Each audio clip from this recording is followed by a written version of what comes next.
tours leaving now. Last chance. See hedges in front of Star's home.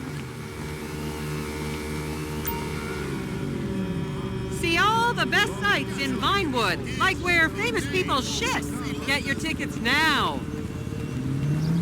Unbelievable. Jack Howardson couldn't use me after all the shit he's been through. As I am contractually obliged to say, buckle up, everyone. It's showtime. It's so hard juggling all the modeling and acting and being in the Hi. Vinewood is often referred to as the anal bleaching capital of the world. This store was near the top of my list, child. Okay, smartphones at the ready, celeb spotters. We are now approaching the legendary nightclub, the Dungeon Crawler. Opened in 1996, the club is famously owned by actor Bruce Spade, who has a custom-built elevated VIP table so that he looks the same height as everyone else. It remains one of Vinewood's hottest night spots for the rich and famous to do drugs and date rape impressionable fans. Play your cards right, and that could be you! The Dungeon Crawler was in the news again recently when comedian Morgan Chester allegedly ran over a doorman in his SUV for not laughing at one of his jokes. Oh, and now this house up ahead is one of the many private residence of action movie director Mark Fostenberg. Fostenberg still maintains he was out of town when a 15-year-old Mexican girl was found dead in his pizza oven in 2007. The case was settled out of court and all charges were dropped. The girl's family now live on the next street. So this is the house of television exercise guru The Craze. You might have seen him degrading himself recently on Rehab Island. Do any of you remember the 80s? Ha! Strange times. People didn't go to the gym back then. They did jumping jacks in front of the TV and leg warmers and headbands. The Craze swapped his gold lame leotard for a crack pipe in the 90s, but is reportedly now clean and in the best shape of his life. That's Vinewood's code for, he's trying to make a comeback.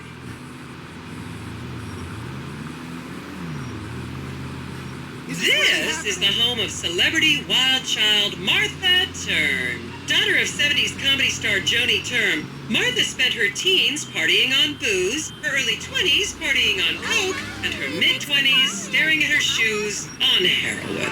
Her tell-all autobiography about the difficulties of growing up really rich in Vinewood only sold 30 copies last year.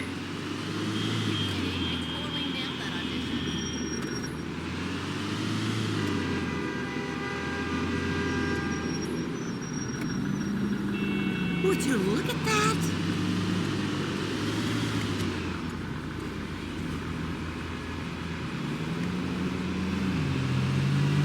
Get a picture of me here.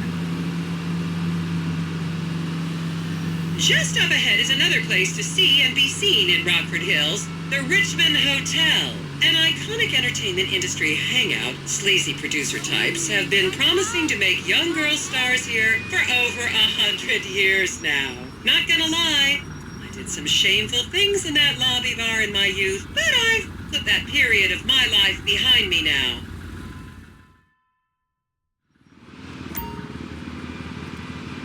Here you can see the landmark Weasel Theater, which was opened here in Morningwood in 1930. Some of the biggest movies in history have premiered at this theater, including Blue Blood, Shoulder of Orion, and The Many Wives of Alfredo Smith. You might remember the controversial premiere of the gladiator comedy Lions and Donkeys in 1984, when star Chip Hampton walked up the red carpet with two slaves in chains.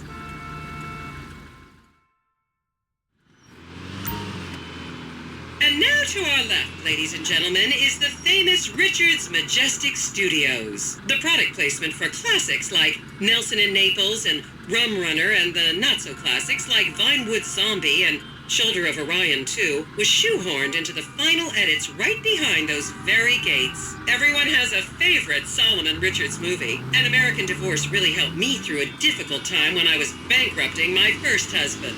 Oh, come on, don't people in the Midwest watch movies? You must have seen Defender of the Faith. No? Wow, tough crowd.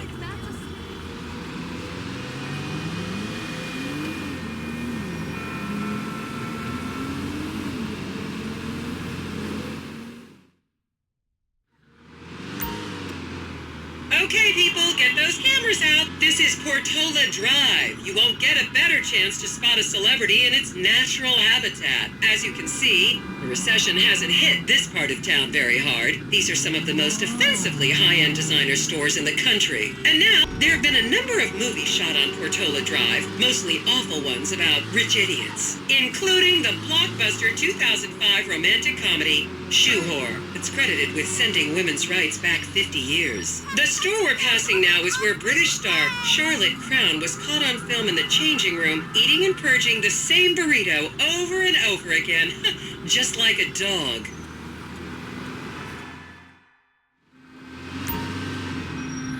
This is the Epsilon Center. Anyone with red hair, please cover it for your own safety. If you really want to meet a famous celebrity, this place is packed full of them. Take an introductory course. It changed my life.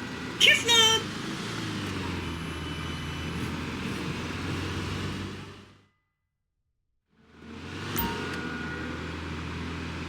And here is City Hall. This is where the mayor's office is, if any of you care. You might recognize this building from the 20-minute final dogfight to save Earth in the movie Invasion Los Santos.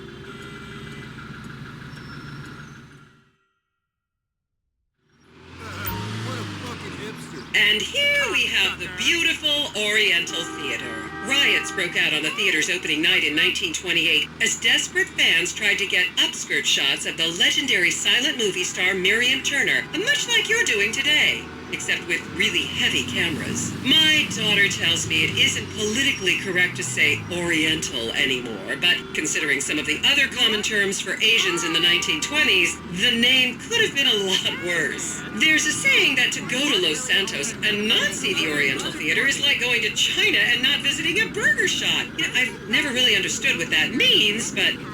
And here we are, back on the strip. As they say in Vinewood, that's a wrap, folks. I hope I managed to take your minds off the economic downturn for just a little while. I'd like to remind any Europeans that 1% is an insult, not a tip. Enjoy the rest of your vacation.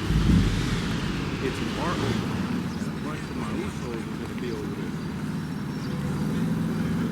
So I'll call you tonight with the details. All right, thanks.